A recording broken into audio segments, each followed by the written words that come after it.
خب بچه‌ها بریم سراغ معجزاتی که توی سرکل یخن داشتیم که موجودمون به نامردی من باختم. سرکه چیز کردیم، سرکه گفتیم بزنیم و قاشق. اول من میرم یه ذره بچه‌ها هم اینا حالمون بد میکنه زیاد نمیریزه باز چی بخوای قطره جمع گردن نهانگیر دریا شود.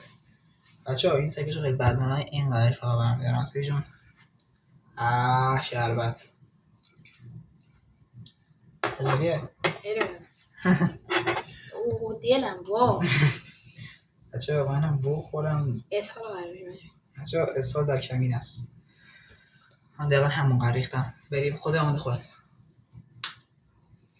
اوه خیلی بد میشی مزه یه 10 ثانیه بعدش یه بچه ما بریم دیگه 60 مزه یه چیز میده سرکه.